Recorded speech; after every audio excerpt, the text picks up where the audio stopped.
कौन थी वो? मैं 8 महीने की प्रेग्नेंट थी और अपनी डिलीवरी के लिए अपने मायके गई थी। माँ ने मुझे फोन पर बताया, घर के पीछे की तरफ जो खाली जमीन थी ना, वहां पर एक नया कमरा बनवा लिया है। इतने सालों के बाद जैसे ही अपने घर में कदम रखा, कुछ अलग सा लगा। माँ, ये घर के पीछे की तरफ नया कमरा बनवाने की क्या जरूरत थी? अरे बेटा, घर के पीछे दूर दूर तक खाली जमीन है। तेरे पापा को कई दिनों से लग रहा था कि यहाँ पर एक कमरा बनवा लेंगे तो ताजा हवा मिल जाया करेगी। अब तो ये सब छोड़ और चल जल्दी से दूध पी ले। माँ, मैं थोड़ी देर में पी लूंगी, आप सो जाओ। मैंने दूध का गिलास उठाकर उस खिड़की में रख दिया। पता नहीं कब आंख लग गई। अचानक से खिड़की के पल्लों के खड़कने की तेज आवाज आई। दूध का गिलास धड़ाम से जमीन पर आ गिरा। जमीन पर गिरते ही दूध का रंग लाल हो चुका था। मैंने खिड़की से झांक कर बाहर देखा। चारों तरफ धूप अंधेरा था। उस अंधेरे की तरफ से कुछ आवाजें आ रही थी, जैसे छोटे बच्चे आपस में खिलखिलाकर मस्ती कर रहे हो।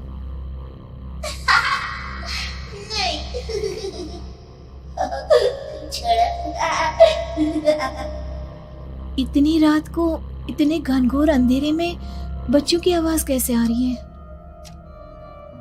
घड़ी में वक्त देखा तो ठीक 12 बजे थे। देखकर मैं सन्न रह गई। बुरी आत्माओं और भूतों की कई कहानियां मैं सुन चुकी थी। वक्त भी कुछ ऐसा ही था। ऊपर से मैं प्रेग्नेंट। सुना था कि ऐसे वक्त में अक्सर बुरी आत्माएं औरतों का पीछा करती है, तो क्या मेरे पीछे भी? पसीने से तरबतर बड़ी मुश्किल से, जैसे कांपते हाथों से मैंने उस खिड़की को बंद किया। जल्दी से जल्दी उस कमरे से बाहर निकलकर माँ के पास जाने के बारे में सोचा, लेकिन जैसे ही दरवाजे की तरफ पलटी, लगा कोई साया हवा की स्पीड से दरवाजे के सामने से गुजर गया। मेरे गले में अटक कर रह गई। मैं जोर से चीख कर माँ को बुलाना चाहती थी, लेकिन वो आवाज खुद मेरे कानों तक नहीं पहुंच पा रही थी। तो माँ तक कैसे पहुंचती? खिड़की के पल्ले एक बार फिर तेज हवा के झोंके से धड़ाम करके खुल गया और पूरी ताकत से मैं चीख पड़ी। जानती थी मेरी चीख की आवाज सुनकर कुछ ही सेकंड में माँ वहां पहुंच जाएगी, लेकिन ऐसा कुछ हुआ ही नहीं। मेरा कलेजा डर के मारे फटा जा रहा था। आखिर माँ ने मेरी आवाज क्यों नहीं सुनी? इतनी गहरी नींद में तो माँ कभी नहीं सोती। ठीक पीछे खुली हुई वो खिड़की। मुझ में इतनी ताकत नहीं बची थी कि मैं पलटकर उस तरफ देख भी सकूं। हवा का एक सनसनाता हुआ झोंका उसी वक्त मेरे कानों से आकर टकराया। लगा जैसे किसी ने दबी हुई आवाज में धीरे से मुझसे कहा, चली जाओ यहाँ से। मैंने दोनों हाथ अपने कानों पर रख लिए और एक बार फिर ताकत लगाकर जोर से चीखने की कोशिश की। माँ! पापा!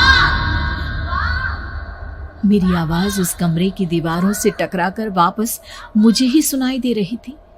जितनी ताकत के साथ मैंने चीखने की कोशिश की थी, कुछ ही देर बाद उससे कहीं ज्यादा तेज और दर्दनाक चीख मुझे सुनाई देने लगी। ये आवाज ठीक मेरे पीछे खिड़की से आ रही थी। वो आवाज मेरे कानों में पिघलते हुए लोहे की तरह गिर रही थी। उन आवाजों में हैवानियत थी। वो आवाजें किसी इंसान की नहीं है, इतना मैं समझ चुकी थी। कांप रहे हाथों से मैंने अंधेरे में कुछ ढूंढने की कोशिश की। तभी अचानक मेरा हाथ बेड पर रखी टॉर्च पर पड़ा। किसी तरह ताकत लगाकर टॉर्च का बटन ऑन किया, लेकिन ये क्या? सामने दरवाजे पर 3 छोटी लड़कियां खड़ी हुई थी।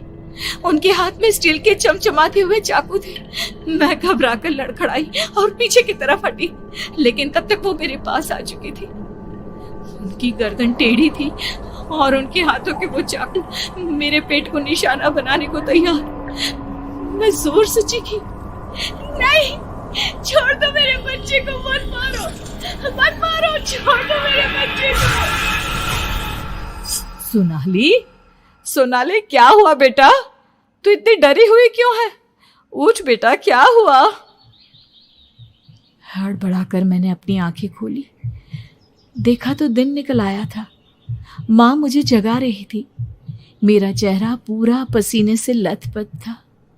क्या हुआ बेटा, तुमने कोई बुरा सपना देखा क्या? मैं अभी तक अपने पूरे होश में नहीं थी। वो मेरे बच्चे को मार देगी माँ। वो लड़की मेरे बच्चे को। मैंने घबराकर अपने पेट को छुआ। सब कुछ ठीक था। और वो दूध जो रात को यहाँ पर गिर गया था, उसका रंग लाल हो गया था। माँ ने हंसते हुए दूध का गिलास मुझे दिखाया। तुमने दूध पिया ही नहीं, पूरा का पूरा ऐसे ही रखा हुआ है। तुमसे कहा था ना सोनाली, सेहत के लिए लापरवाही ठीक नहीं बेटा। लेकिन मैंने तो सब कुछ अपनी खुली आंखों से देखा था। ये सपना कैसे हो सकता है?